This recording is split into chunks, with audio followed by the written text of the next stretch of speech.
Today, well, obviously myself and Charles are just going to do a bit of an introduction into the project over the road, Passivhaus project between us both. And then Matt, over there, is going to do our overview of Passivhaus. He's from our architects. And then Chris is going to finish off by doing what it's like to live in a Passivhaus project. And at the very end, we've got half an hour where we get some refreshments to speak to the lovely Tyson group who are over the road for us and ask any questions. So we're probably going to make a count of 3 of the presentations, but at the same time, if you have any questions at the very end, we've got at least half an hour for people to come and speak to us all and ask various questions to us all. So I'm going to pass over to Charles now with an introduction to... I thought that might, yeah, I will do questions at the very end in that half an hour, which otherwise we'll be taking up precious Matt's time, precious Chris's time. Yeah? So hang on to your questions. Hi everybody, thanks very much for coming out. It's great to see. Chris, is this the first full event that we've done in here since? Second. So anyway, it's great to see people face to face again. I'm Charles Ainger. I'm the chair of the Lune Valley Community Land Trust. I and Lucy are going to share during the presentation. I'm going to start with in the middle and I'll come back to it. So this is about our community-led housing site in Halton. And if you came in from that direction, if you came in down the hill, you would have seen it on the right-hand side. If you came in around the bottom, you would have seen it being under construction on the left-hand side. So there's a lot going on the site there now. I'm going to talk about how it came to be and why we set up the Lune Valley Community Land Trust.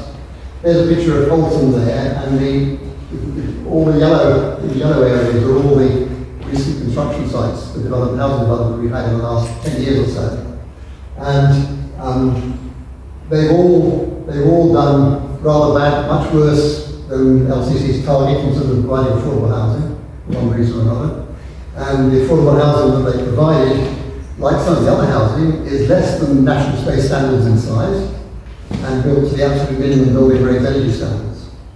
And several of us got fairly frustrated with this process. We tried to talk to the developers a bit about improving those standards, and we didn't get anywhere. And at the same time, there's a clear need for affordable housing, more affordable housing in Halton.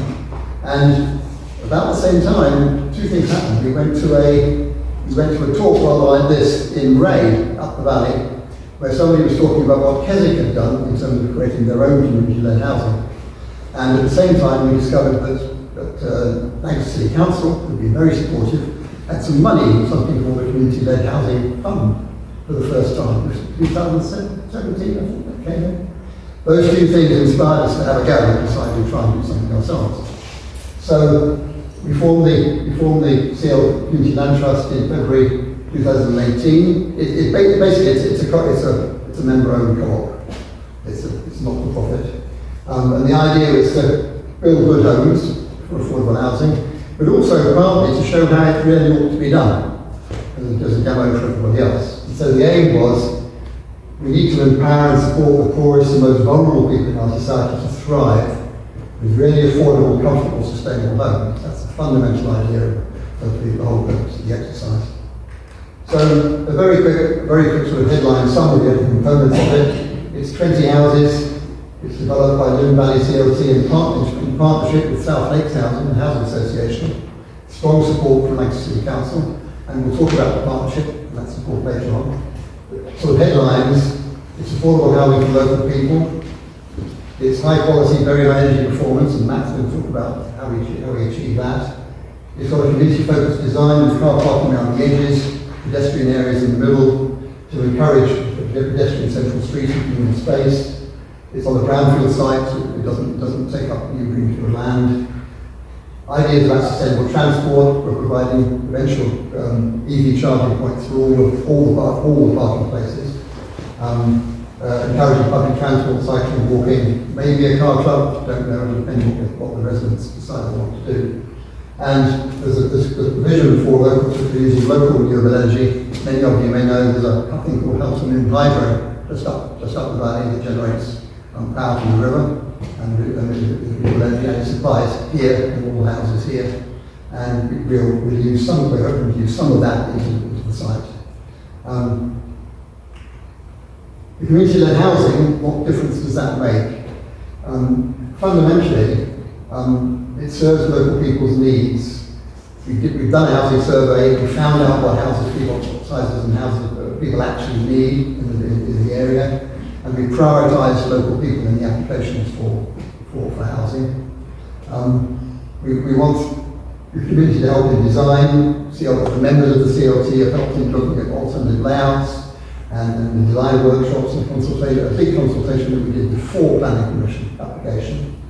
Residents can remain involved in that. We'll expect them to help manage the site and take part in decisions, and we have an annual review of the process. And fundamentally, they're affordable in perpetuity. Because community-led housing, there is no right to buy. You don't lose houses. The housing association doesn't lose houses every year through right to buy. If renting, and if you're in shared ownership, there is a buyback right as a first choice for the housing association if someone wants to sell on. So that's obviously really important in retaining the numbers of affordable houses that we have. None of that means that you can't then use a housing association to expertise and financial strength and management capability through partnership, which is what we've done. But those are the key differences that the community-led housing idea produces. Why did we go, sorry for all the detailed words on this, but it's quite important to put out. Why did we go for an association with the housing association? One choice was to do it all ourselves, manage the whole process. Many of the people involved had been doing something like that for the last 10 years in helping to get up and build co-housing, which is the site around here. And that was a plus and a minus. The plus was it gave us the belief that we can do this kind of stuff. We had some of the expertise, but there was a very universal feeling that we can't go through that again ourselves, because it's a huge amount of effort. And so we felt that's why we're looking for partners and other ways of doing it. The next way to do it would be to fund it ourselves, but hire a delivery partner to manage the build, design the build, and manage the homes. And the third part was to form a stronger long-term development lease partnership, where the housing association partner takes on all the roles in the other two, but also puts their capital funding in as well, and their better lending rates, borrowing rates, in order to help finance it. And you have at least ownership of the scheme. We chose C, a formal long-term 150-year lease with South Lakes Housing as our partner, because, as I said, we had limited time and energy to apply. We wanted to use their skills. We felt that their larger and cheaper financial resources would help to make the thing more affordable. And we didn't want the CLT to have to become what's called a registered provider, which you have to become if you're going to actually let and manage affordable housing. And there's a lot of admin and buttons to press, if you like, in terms of doing that. Other CLTs have done it, but we didn't want to do it. So, and lastly, we felt that by going to a housing association that was interested, we were able to spread the idea and going back to trying to make this something that would become a case study of how everybody could do it, spreading the word by not just keeping it to ourselves. Obviously, every community's choice will depend on their own circumstances, but those were ours, and that was why we went for the partnership with South Lakes Housing. So that's an appropriate point to hand over to Lucy. The next slide. So I'm trying to explain it about South Lakes Housing. So we're a very small housing provider compared to some of the bigger players in the Lancaster area. So we have about 3,000 homes, predominantly around South Lake area, but some now kind of venturing into Halton itself. We were delighted to be involved in this project because it really meets our ambitious plans to grow and to green. We've got a big plan to deliver 500 new homes over the next 5 years, which obviously helps with this project, but also the whole green agenda for us. Our standard build really now is to look at EPCAs and different technology we can kind of invest in to make those homes more comfortable for residents to live in, but also more eco-friendly. So this is obviously part of aligned very closely with what Charles and the CLT wanted to do. So I think we came on board probably near the start of 2019. 2019, yeah. So I'm going to talk a bit about the development and then what we're hoping to do with the properties after we've finished them. So, and delivering the projects as well through partnership. So Charles mentioned about how well the partnership has kind of worked together, and I think without that, the project will be what it is. And I think an important point to note is that COVID came at the critical point of the partnership coming together back in March 2020, where all of a sudden everything had to migrate to online Zoom calls, and I think even the planning commission was, and I think Mark probably can recall having to do videos for the planning commissions and Matt in your garden as well, probably. Yeah. For the planning application. So it has been a really true partnership between ourselves and the Community Land Trust. As Charles mentioned, we have a 150-year lease between us. And the partners that are involved, obviously Matt's here today to discuss the partnership with JG Architects. And we've also got Nick that's just joined as well.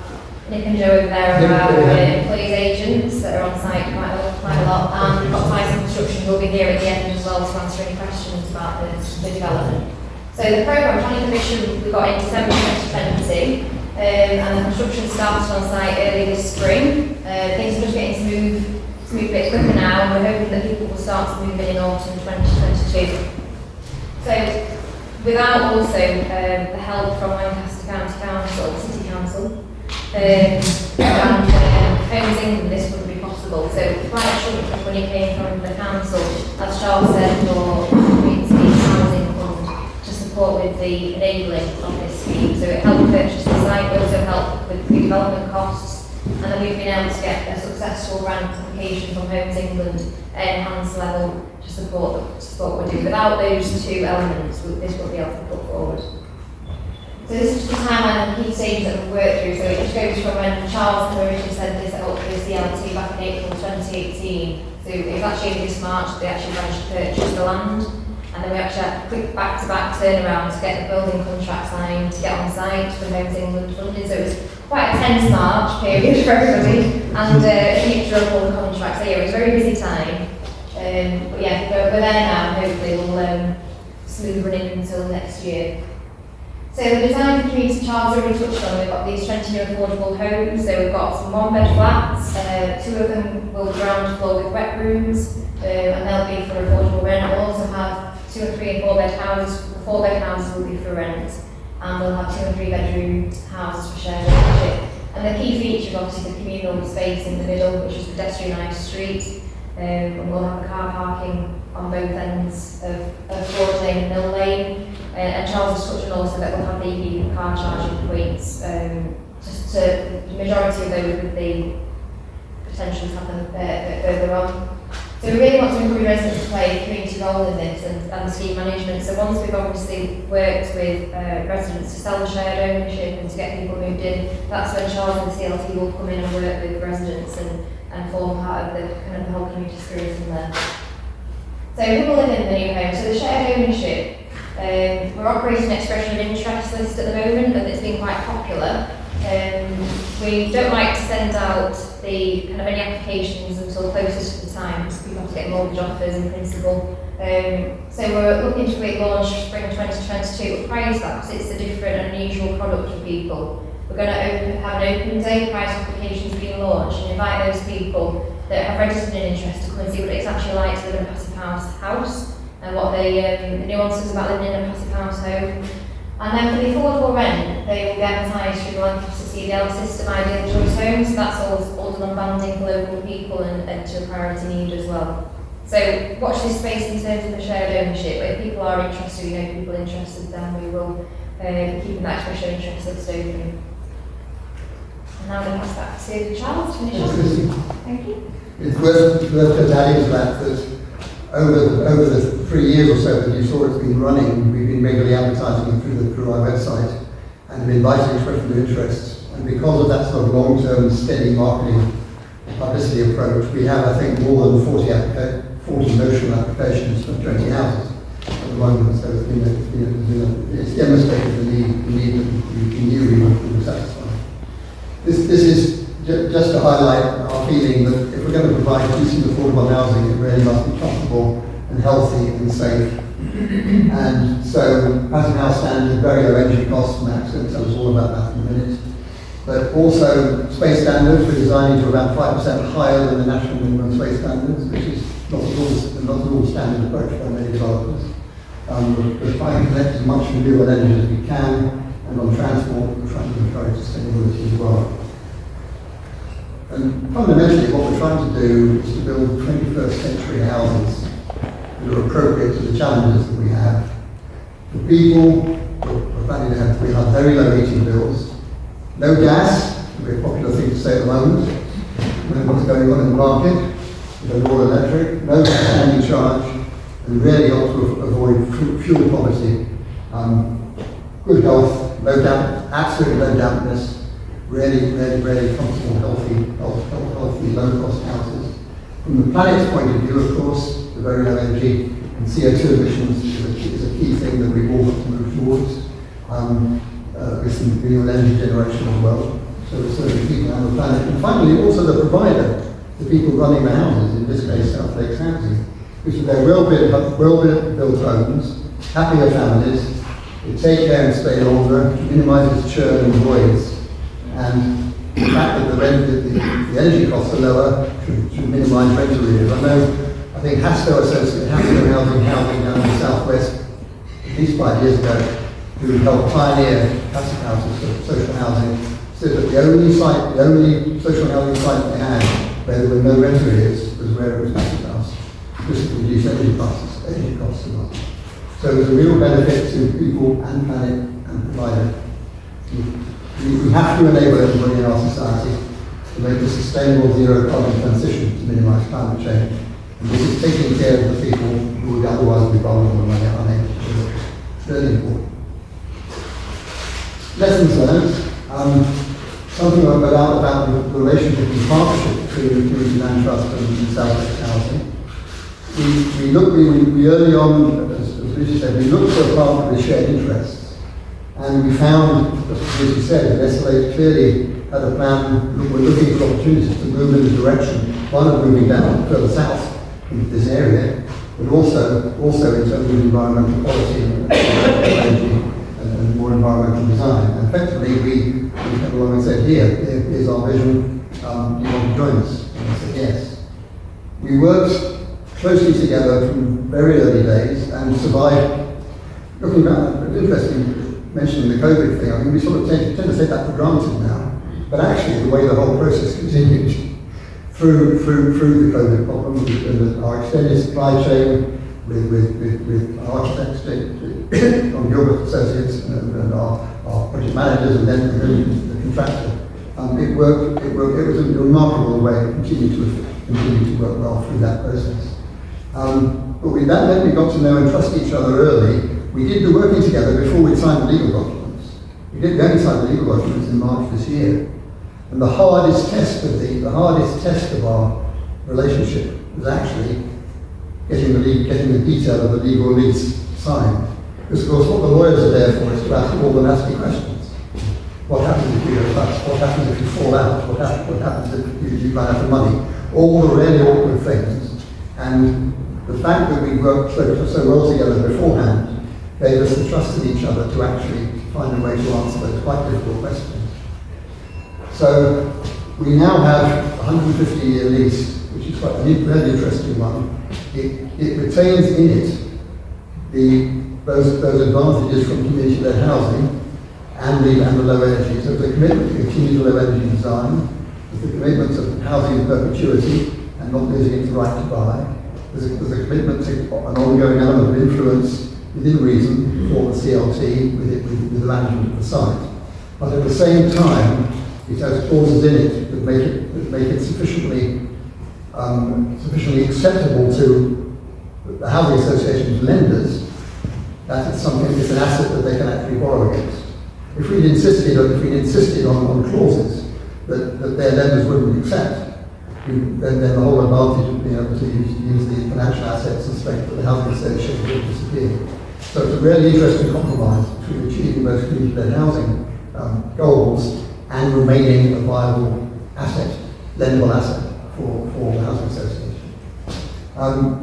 The other thing, as I said earlier too, because we started publicising it 3 years ago, with the general good local interest, we ran an online web-based public consultation before going for planning, and had something like 20 or 30 comments, which we responded to directly. And as a result of that, in the planning commission, there wasn't a single local residents' objection to the site. Quite interesting, given the amount of housing that there has been all around here. As I said, we already have more applicants than we can are likely to get in the house. Last slide. Win-win outcomes. As we said, we've got for people very low heating bills. Planet, we're contributing to our zero carbon emissions target. Provider, it should be a site with good residents who are good to manage from that point of view. And we're helping the people who are living in it to make that critical zero carbon transition as we try to do with climate change. Oh, I've gone back. Sorry, that's the summary lesson. Sorry, I've probably done that before. So, but it's the same thing. Energy and affordable warmth, make the homes easy and cheap to run, zero carbon, very low energy cost. Win-win process, as I said. Design for community, like to involve the community in it, and look for them to contribute as much as we can to manage the site afterwards, and collaborate with partners to deliver to suit your context and your circumstances. How much energy your members have, what their finances are, and local support, local council support, but in this case was absolutely critical. I think that will be true in other places. So we have a big debt of thanks to Manchester City Council Housing for helping to do throughout. And I think the message is that if you tailor it to your circumstances and your need, every community can do this. It's open for everybody to do it. Within Lancaster City District, I know there's quite a strong emphasis in the local plan on community-led housing. To do the same thing elsewhere. I keep on pushing the one. Thanks for listening. There's lots of websites there. We can make a PDF available on the slides, I think, afterwards, if anybody wants them. Just contact there. As we said, we're building it now. As you lead, you've got a good site. Foundations coming out of the ground. We've got the concrete trucks running in and out. It's all actually happening. And we won't be questions now, but we will come to the end. But our questions to you in a way are too, if you wanted to do the same thing, what help would you need? So you might have some questions both ways. Thanks a lot. Okay. Thanks, Charles. Right, we'll try and seamlessly cross over laptops now, so Matt can put it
We've got things that are tough on Zoom and Teams, but it seems to be getting worse in real life.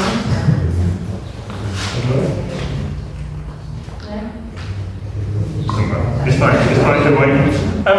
Good afternoon, everyone. First of all, it's really nice to see actual people. I'm in Wales Street, sorry. Really nice, I'm putting this over here. It's really nice to see really real people. My name's Matt, I'm from Gilbert Architects, we're based in Glasgow. I'm not even sure whether we're allowed to see real people at the moment, but given where we've gone. But I'm the director of Gilbert Architects, and we're absolutely delighted to be involved in this project. My colleagues Gilbert and Rachel are somewhere, or were somewhere, they were on site, they'll be on site somewhere. And what I'm going to do today is tell you a little bit about Passivhaus, show you some examples. I'm going to try and relate some of the stuff I'm talking about Passivhaus into the Halton project a little bit and see how that goes, if that's okay. So the first thing is just to give you a bit of an idea as to why Passivhaus is important, what is happening in the world that makes energy, carbon, well-being, health, all those things important. The UK is legally committed to be zero carbon by 2050. Scotland's, don't worry about Scotland. We've got the climate change conference coming to Glasgow. I don't know how much you know about it here, but it's really exciting in Glasgow because they're going to shut the motorway and everything. Let's go into the hydro.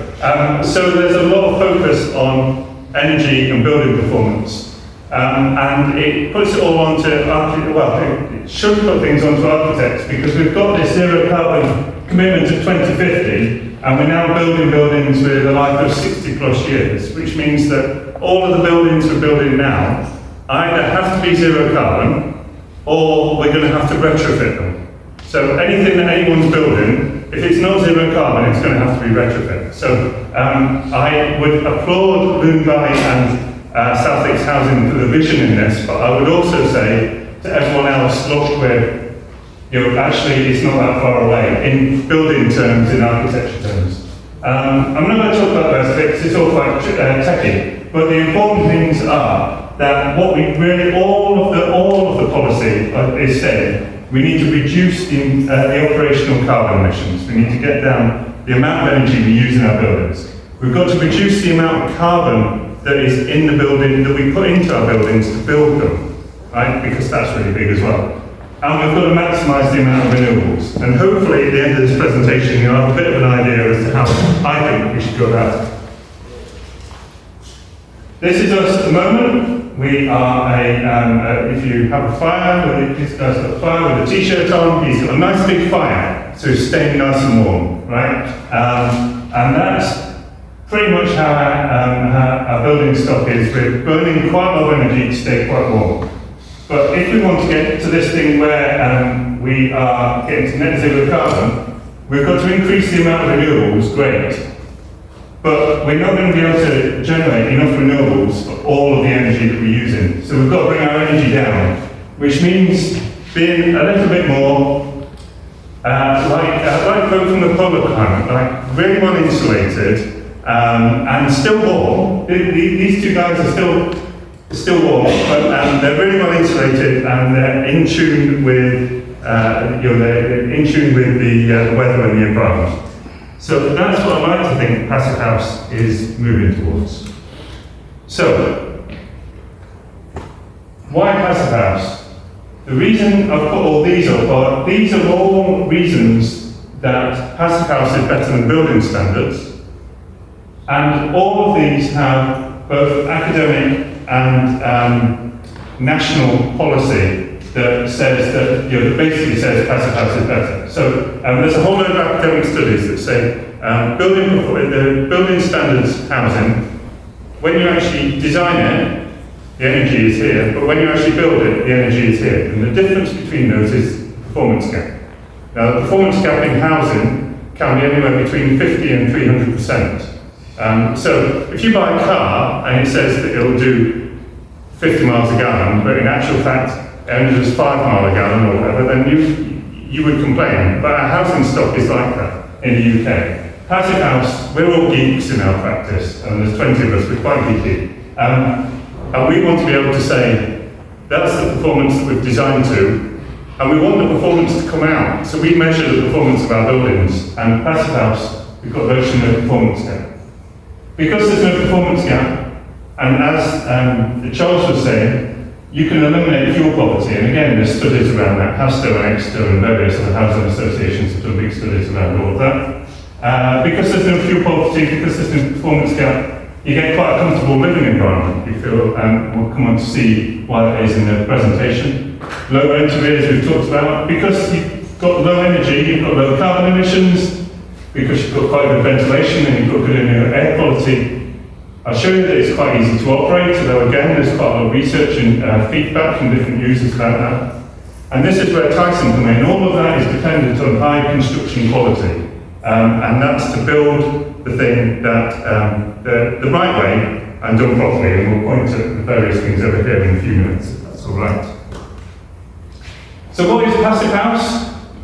It's a weird thing from Germany. It's an international building standard now. It's used all around the globe.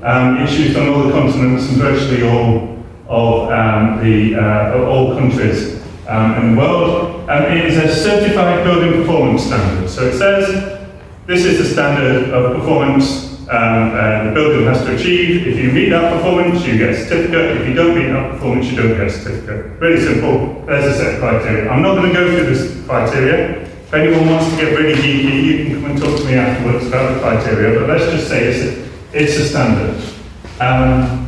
In order to prove that your building gets there, you need to have a calculation.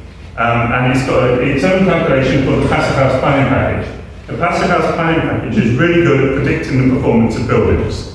So whether or not you get to Passivhaus standard, you can use the Passivhaus planning package to work out the performance of your building. But in order to get a certificate, you need to have this.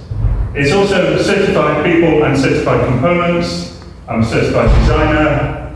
People in Tyson, I don't know who are certified people as well. And you can get certified components like these windows, like these windows and different things. You can use it for all sorts of buildings. Housing, we're doing schools, retrofit, swimming pool. Swimming pool is horribly complex in Passivhaus, but it makes a really, really, really low energy swimming pool. And do you know how much energy swimming pools use? Like unbelievable amounts of energy in a swimming pool. It's so being able to get that down is really interesting. And so that's a bit the techie stuff. Why and how does it work? Passivhaus starts with people. And it starts with how people feel warm and how people feel comfortable. So you're sat in this room, the air temperature, this room gets in about 23 degrees, it's a bit warm. And so some of you are warm, some of you might be cool, depends on your metabolism. Some of you might be sat in these, well, they're double glazed windows, aren't they? I'm looking to see whether, no, there's no single glazed windows in here, that's a shame. But if you were sat near a single glazed window, then you might feel cooler because your body perceives the difference in temperature between different surfaces. And so windows are a big thing in housing. You might also feel that there's a draft coming through here. Maybe not today, but maybe on a slightly windier day, you might be able to feel a draft, and that would also cool you down. And it means that different people feel comfortable at different air temperatures, dependent on how the building is built around them. So Passivhaus takes all of that into account. It also takes into account how we lose and gain heat through radiation, convection, and conduction. And when you put that into a building, what it means is that, first of all, the really obvious thing, and I'm going to point to this because this is a mock-up of the wall for Halton over there. So you've got really high insulation. I think if you're doing energy efficiency houses, everyone expects really high insulation. The thing about the insulation is it's got to go all the way around the building. It's not got to stop when there's a bit of structure and things like that. It's got to go all the way around. And it's got to be airtight all the way around.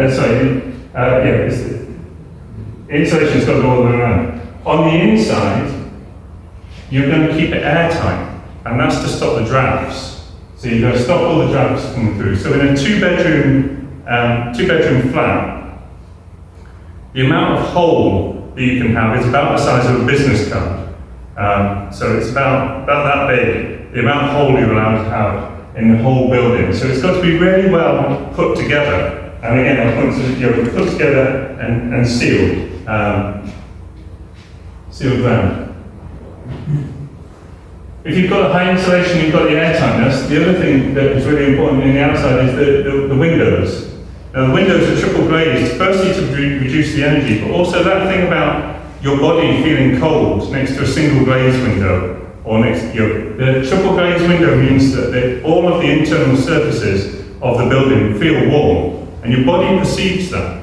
So in a passive house, most people feel comfortable in when the internal air temperature is actually 1 degree or more cooler than in a normal house, because of all these things that go together. We've got to get some sun in the winter to keep it warm in the winter, but we've also got to keep the sun out in the summer so that it doesn't overheat, and we test all of that. And we've done all of that, but what's happening inside with the air? Well, we need a ventilation system, and that ventilation system brings cool, fresh air in, and it takes the heat out of the stale air that's going out and puts the heat into the cool, fresh air coming in, and puts the cold, stale air out. And that ventilation system is about 90% efficient. So actually running that ventilation system keeps your house feeling nice and fresh, but also it's really saving you a lot of energy because it's keeping all the heat in the building. And when you've done all of that, in the UK, in Lancaster, in Scotland, you only really need a really small heating system to keep it warm in the winter.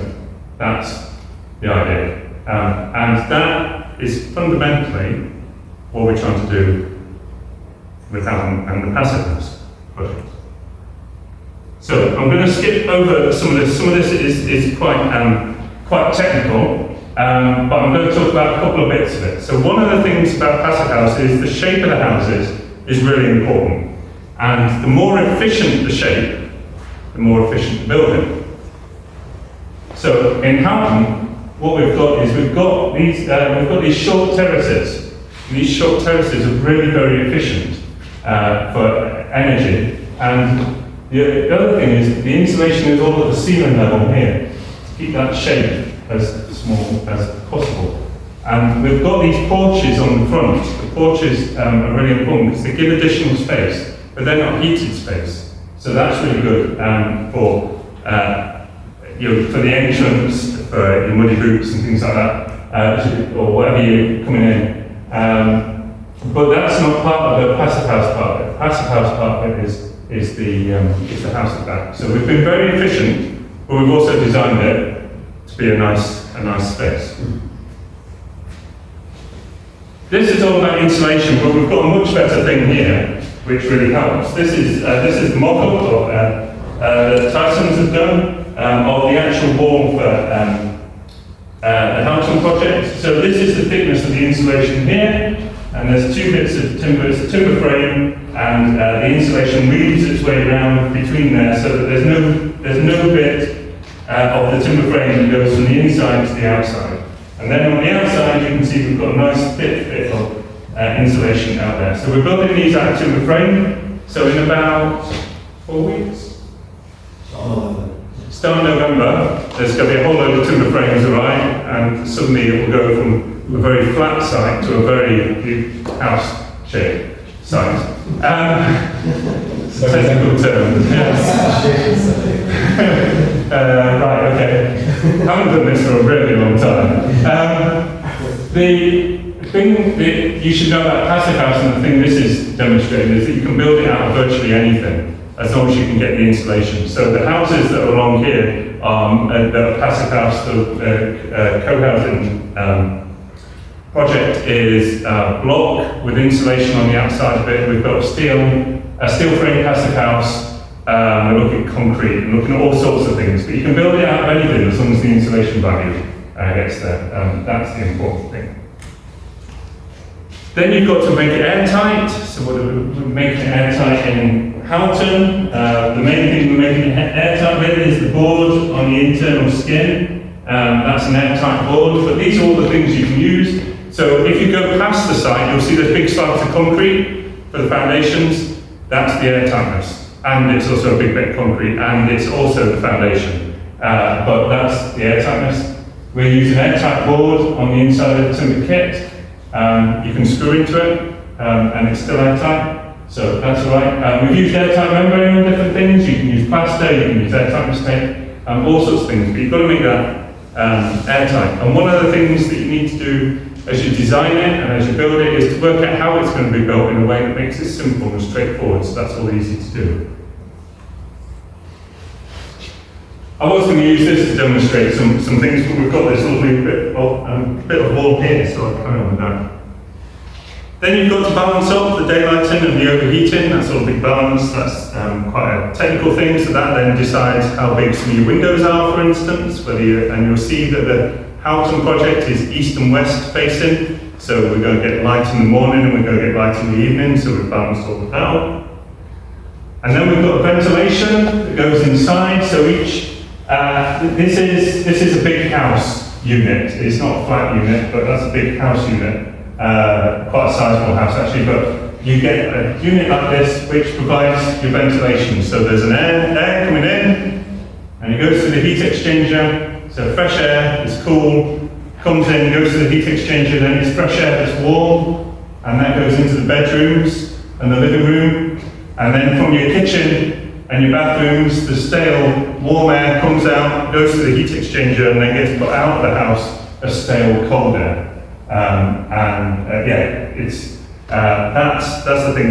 It costs around about, we've monitored several projects, it costs around £45 a year to run it, but it probably saves £200 to £250 a year of heating bills, depending on what kind of system you're running. It saves, the important thing for everyone to know is that it saves far more energy than it costs, if that makes sense. So you've got that, but it saves the energy. And again, this is just about the porches. So the MVHR here is in the porches, so they're easy to get to, and if there's any maintenance, then that's all there. And then the rest of the mechanical system. So the next thing that uses a lot of energy in a passive house is your hot water. So you've reduced all your energy demand, so your heating isn't a big thing, but the hot water is important. So we have to look at that, and we have to think about that quite carefully, how you go with that. The next thing is lighting, so looking at the daylighting, particularly not in houses, in non-domestic projects. Lighting is a really big thing, so being careful about that. And finally, when you get to all the end of that, then the heating is the thing that you look at, because that's small. We are heating projects. We have installed gas boilers in passive house projects, really small gas boilers. We're looking at air source heat pumps, we're looking at different electric systems. The Halton system is all electric, there's no gas, and the houses will be air source heat pumps. Tower rails. We did a project in Glasgow where the radiators were sized to be this big. We had to put a radiator in every room to meet the Housing Association standards, but their radiators were only this big, and they had one of those big TRVs on. Really tiny little thing, you couldn't get a whole pair of pants on one apparently. Skip over that. What does it cost? Well, there is a bit of cost to it because you need to do things properly, you need to do it right, you need to get that performance gap down. But this graph over here, this is our experience, this is from our practice, this is from the whole of the UK with the Passive House Trust. The red line is a passive house which starts off as more expensive, 8%, so there's 8% more expensive, that one. But as you can see, the cost over 30 years actually comes out 12% less. So the point about passive house is do it right first time and you're going to save money. That's the big thing about passive house. Right, that's a whole load of theory, and I'm really sorry about that, particularly those that have been ambushed by theory. I'm going to show you some nice pictures, if that's all right, of projects. This isn't passive house, but it's close to passive house. This is in Moray. This is 8 years ago we completed this. The reason I put this up is that this is one of our projects that I think is quite similar to the Lune Valley project. It's for essentially a community land trust. It's a similar size and ambition. They were looking very much at active systems. As you can see, we've got a whole load of PV on the roof, 25 houses, some affordable rent, live-work units, washing, communal washing, all sorts of things like that. I think it's, we've taken some of the learning from that and brought that into the Lune Valley project, which I think is really quite nice. This is the first social housing passive house in Glasgow. Church is renovated into 14 flats, which are building regulations, and these 5 flats here in this tower are all Passivhaus. We've done some post-occupancy evaluation on that. The monthly bill for electric and gas altogether, the guy who lives in that flat there is less than £50 a month for all of his bills, which, given he was over £100 a month in his previous place, has made a massive difference to him. And we've got data on all of these, comparing it against the building regulations ones, and there's significant differences in gas use, because we're heating with gas in this, gas use and electricity use, which is really good. Air tightness of 5, which the geeks amongst you is what's the building regulations here? 7? 10. So, yeah, building regulations is 10 and we're 0.5, right? So that's 20 times better. Am I right there? Yes, 20 times better. Then there's these few projects were all done by the same contractor but with different site agents, site foreman, for want of a better word. So this is in St Boswell's, which is in the Scottish borders. This is quite high up, actually. You don't realise it when you're in St Boswell's, but it's quite high above sea level, so it gets quite cold now. Timber frame houses, 3 of them, all for social rent, all built to social rent benchmark costs. We've got the timber frame, and the air tightness is 0.35, so quite a lot better than the 0.5. Some bonus points there for them. And then this project is in Dumfries and Galloway, which actually is quite like the Lake District and Lancaster in terms of its climate. It's quite warm.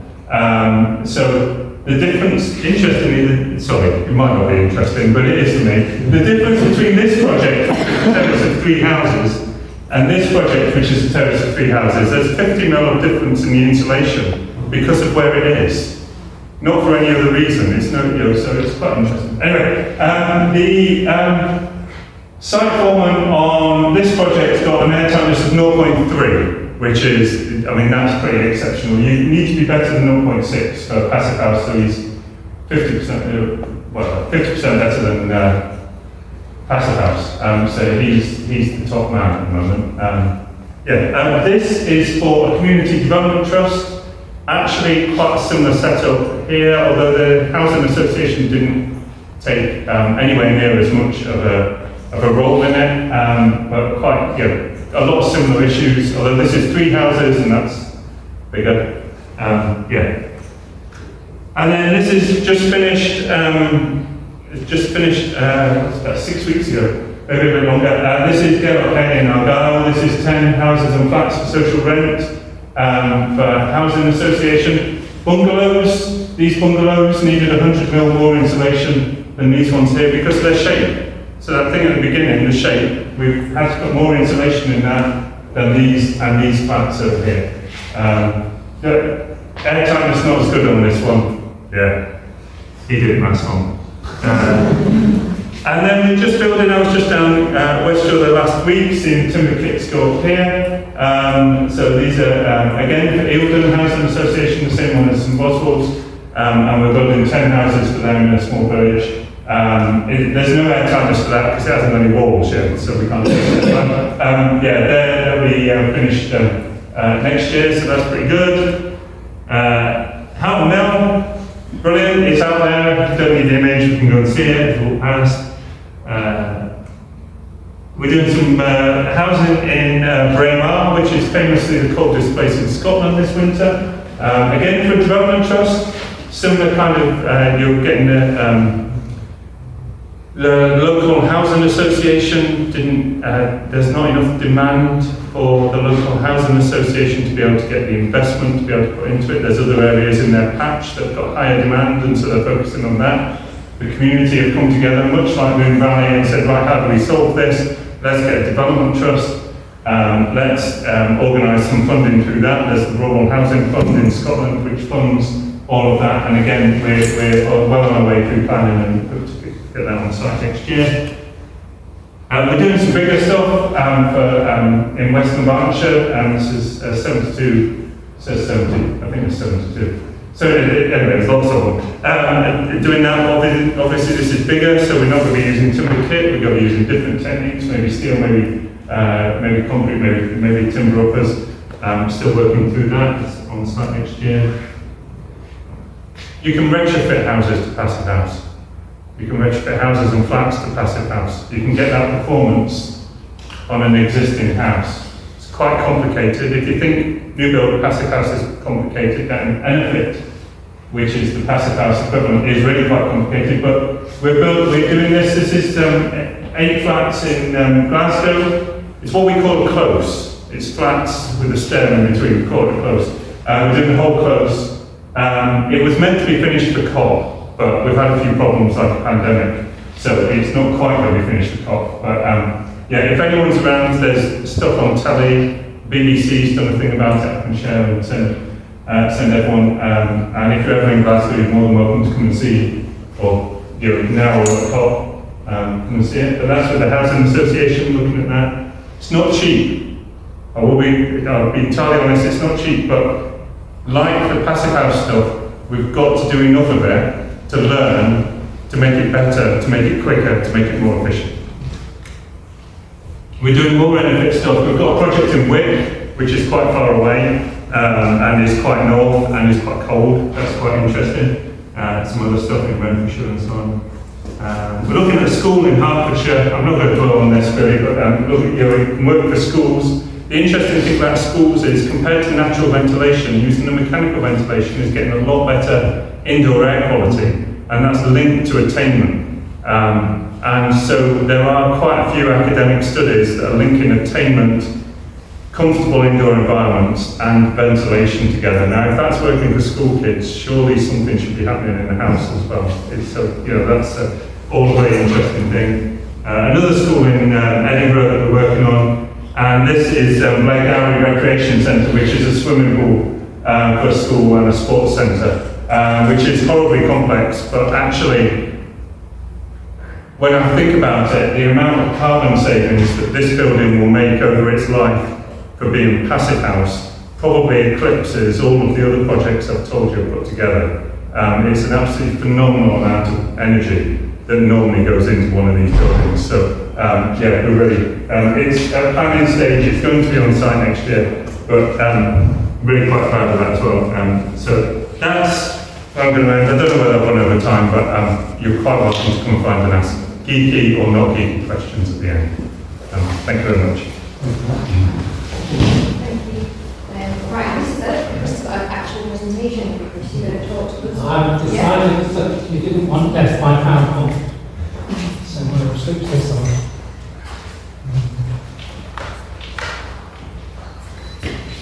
Yeah, I was given this slot without knowing what anybody else was going to talk about. And I thought, my God, so what do I talk about? You've already heard about an interesting scheme, you've already heard about the technicalities of Passivhaus. So what I'm going to talk about is what it's like to actually live in a Passivhaus. What is the lived experience? What does it actually feel like in one of these? This is all the nice technical stuff. Does it really work? What's it like? And then I'll go on to just talk a bit about co-housing and how that's different from the Community Land Trust. A bit about what we did here and a bit about what is happening on the other site that is just next to the Community Land Trust site. I decided that it's just an open bit of land at the moment. I showed you the pretty pictures. If you're interested in plans and pretty pictures, there's some on the wall there, there's some on the website for Halton Senior Co-Housing. So who am I? I was part of the project team that delivered Lancaster Co-Housing or Forge Bank. My background is I'm a carpenter. I was a carpenter, I can't remember actually the last time I actually picked up a hammer or a saw on a building site. But that's where I started off, working on building sites. mainly doing retrofit renovation in East Lancashire when you could get a home improvement grant way back.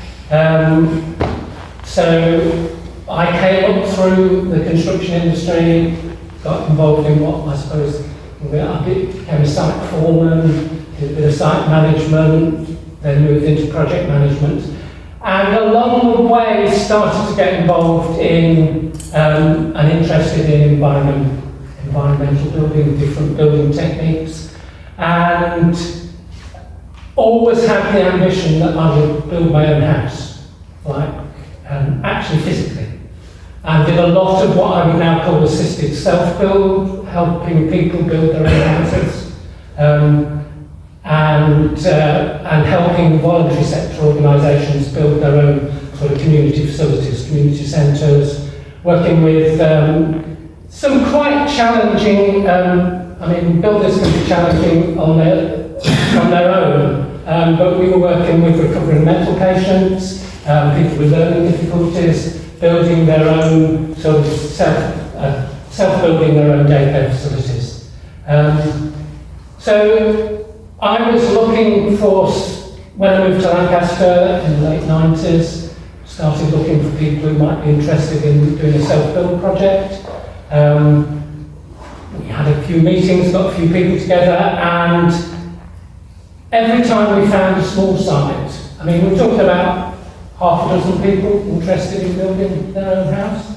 Whenever we found a site, we were gazumped by, so this is early 2000s, we were gazumped by property developers.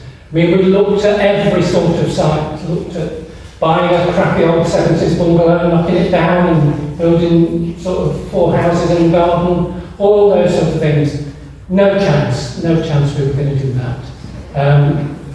And we started to think, okay, so what if we gave up the idea that we were going to hands-on physically build our own houses and looked for bigger sites? Could we compete? Could we compete with the developers?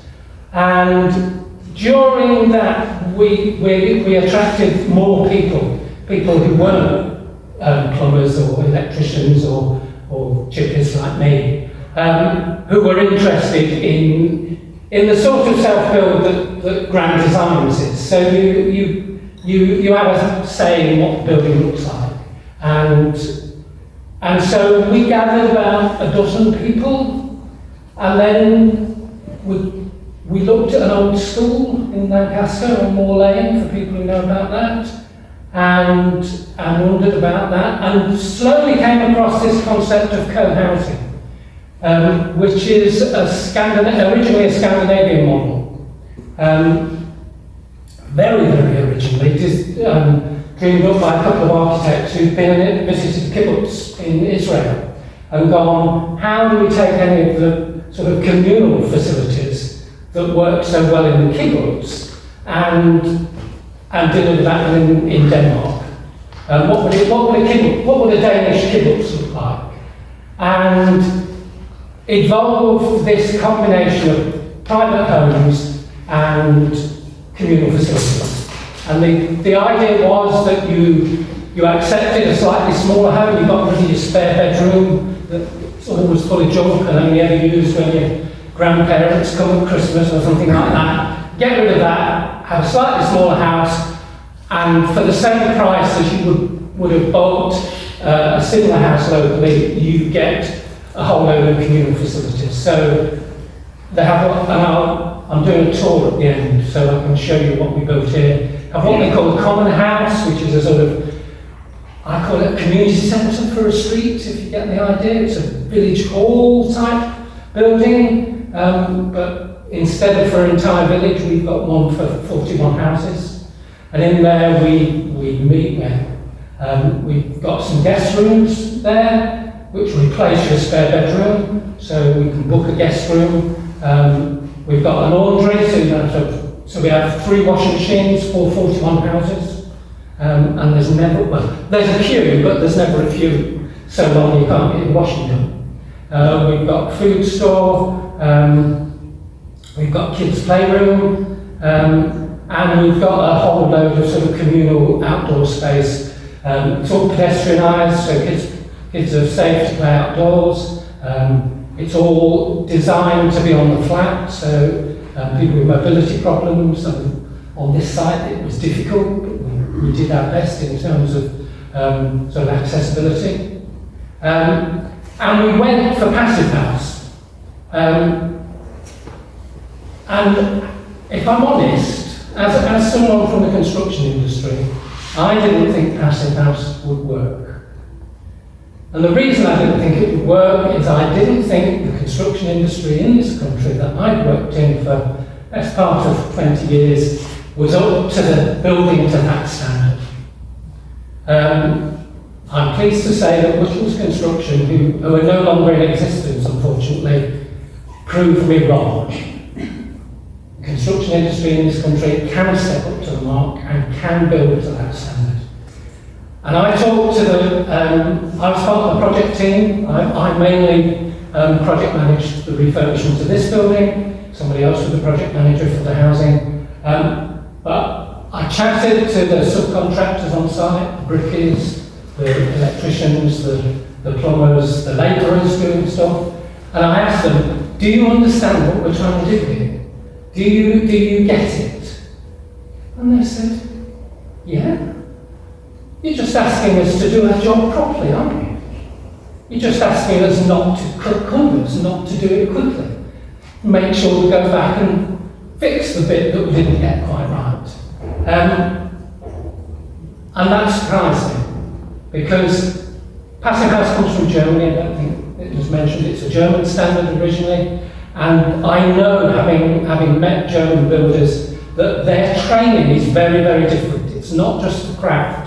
Can you do the skill training? It is the sort of theoretical background, that a lot of the tech stuff that you need to learn so you understand what it is you're building. So they do physics, they do chemistry, they do all sorts of things as part of a construction industry training course, which we don't do in this country to the same degree.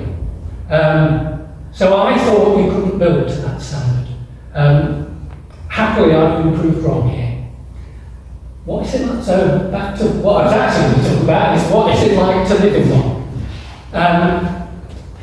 It's warm. I am always underdressed when I go to somebody else's house. I wander around in a t-shirt in my house through the middle of winter. I go to somebody else's house, I'm going, my God, how do you put up with this? Why are you living in 19th century sort of housing conditions? And they're going, what do you mean? This is a nice house, we had it renovated sort of a few years ago. I've become accustomed to a level of comfort that I cannot really believe. There are no cold spots, there's no drafts, and the impact that has had on my life, and I assume other people here, is I've not had a winter cold for the last 5 years, and I've lived in a Passivhaus for 10 years, and slowly my health improved, and I would be shocked now to have a sort of winter cold. I'm never cold in the house. In fact, more often than not, I'm too warm. I think just the impact of that on my well-being and my sort of, if you like, just my ability to get on with my life.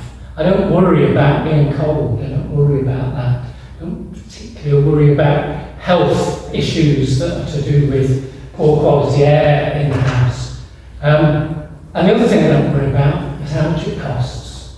And in fact, I don't worry about it so much that, I mean, it's not even on the radar. My utilities bills just fell off the radar. And 3 years ago, before the pandemic, I was doing a talk like this, and I thought I better actually sit down with my bills and work out how much it does cost to heat my house. And I was absolutely stunned. And I will show you how much it costs to heat my house for the entire year. 50 quid. That's 2 bedrooms, small 2 bedroom house, 80 square metres floor space, but it costs 50 quid. That's the entire year's heating bill. Okay, not for all the utilities. That's my heating bill. Works out at about £2.50 a week for 20 weeks that it's on during the winter. My partner's retired. She gets the government's winter heating allowance, which is £200 to go towards heating our house. So we make 150 quid profit on the heating of our house. Which is, I mean, okay, the winter fuel allowance is to pay for your other, your electricity bills and things. But basically, for the entire winter, is covered by the government's pensioners' winter heating allowance, which I just found sort of gobsmacking, really, gobsmacking. I think even if you took into account the electricity bill, that would just double that for the winter period. So it is pretty amazing that you can go from a situation where I needed to check my bank account before I paid my quarterly utility bills, to a point where they're set up on a standing order and I don't even think about them. They have no impact on my or my partner's income. And as I say, we get winter heating allowance. Once we realised that, we went, oh my God, the government's paying to heat my house. And I think in terms of what older people, in terms of fuel poverty, that difference between worrying about whether you're going to feed yourself, there's lots of talk now about gas heating, whether people are going to have to choose this winter, whether they can feed themselves or heat their home, turn their heating on.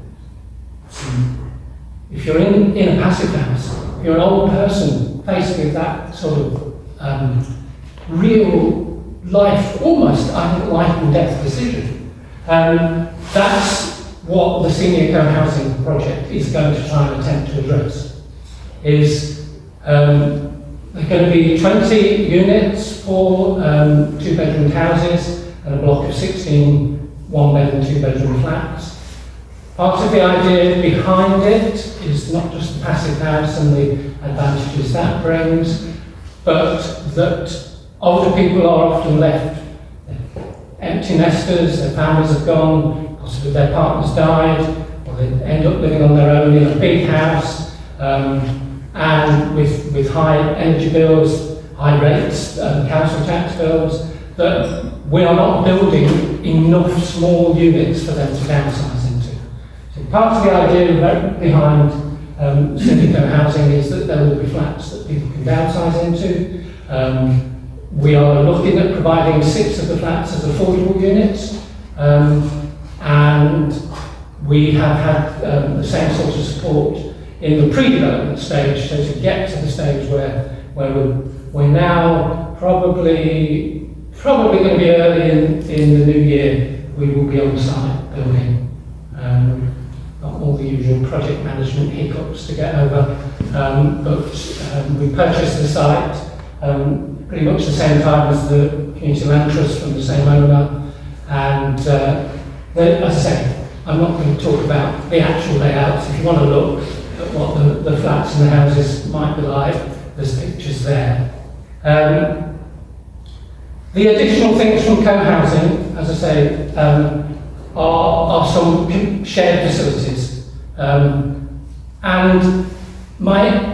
to go back to the lived experience here, the things that astonish me are not the things we built. They're the things that have happened because we've got 40 units here. And the savings we make because there's that many people in the same organisation, if you like.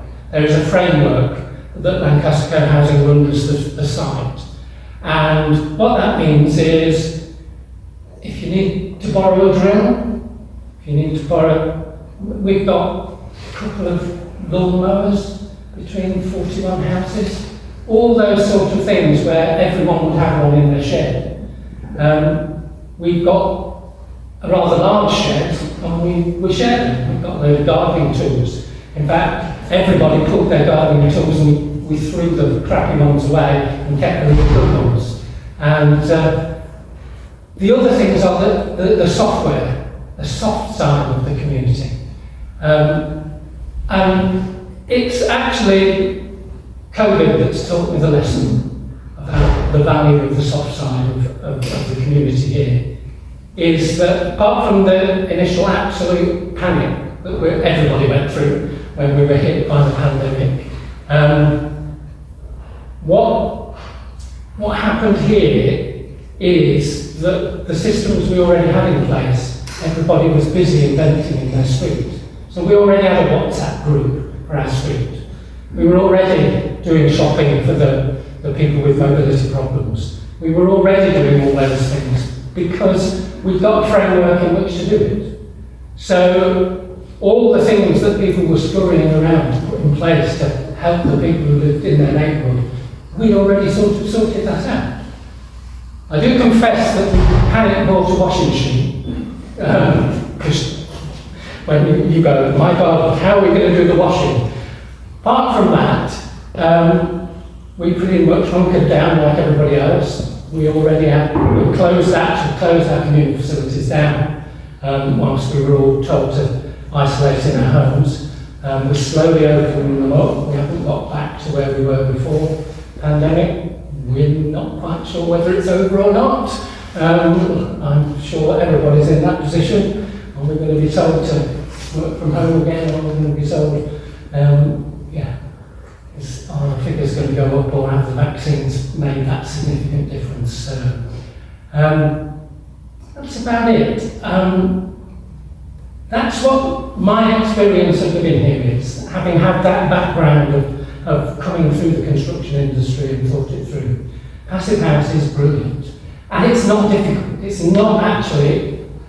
not a big tech solution to our housing problem. It is like the bricklayer who I talked to here, is just doing our jobs and the construction industry properly.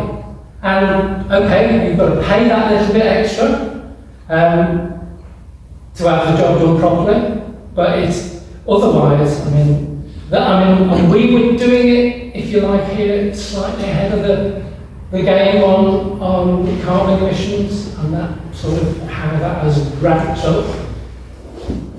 And one final thing, we did say in all our publicity when we were doing Forge Bank co-housing that we were being cutting edge. This was cutting edge housing development. I now think that actually that was a good marketing ploy. And actually, when we were talking amongst ourselves, we weren't looking for cutting edge technology or cutting edge things. We were looking at the stuff that worked. There's lots of stuff out there, and some of it, you wonder whether it works or not. It's not necessarily tried, certainly not tried on sort of mass building scale. But what I think we were cutting edge on was how we fitted all those things together. How we put things that had worked elsewhere. So we've got a car share scheme, so we put that on. We've got bits of the co-housing. We've got a district heating scheme if people come on the tour. We've linked up with a local micro-generation scheme. What was unique about what we were doing was how we sort of combined all those little bits. So none of them in themselves we were pioneering. In fact, we were deliberately not pioneering things. So we were trying to sell houses to people. We're investing £11 million in this site. It's kind of things that work, else people, well, I live in the middle of the street, people know where I live. They were going to become knocking at mine and John's door if it didn't work. But what is unique about this site, and the lessons we're trying to move on to the CLT side, Charles lives in, the tour is going to show you in Charles's house,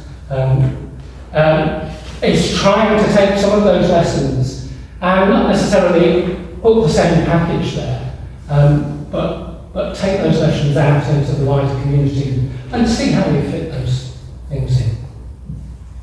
That's me, Lucy. Okay, brilliant. Thanks very much. So we'll bring the presentations to an end. we've got an opportunity now to just get some refreshments, also come and speak to the chaps at Tyson and ask them more questions, and then come and find us all and ask us some more questions as well. Like Kristen said, there's a tour at 4 o'clock which will be taking those that are interested in to go and have a look at the existing Passivhaus scheme. I'm just hoping maybe 12 months, 3 years time we can come back and go and visit the Halton project in summer, and you might want to come and look back then as well. But yeah, thanks very much for coming, everybody. Just before we go as well, there's a sign-in sheet, which I think most of you probably booked an event right, I'm hoping. For those that haven't captured, if you can just grab your details as well, so I can make sure the presentations get out to everybody. But yeah, come and help us with refreshments and have a chat with everybody if that's alright. Thank you.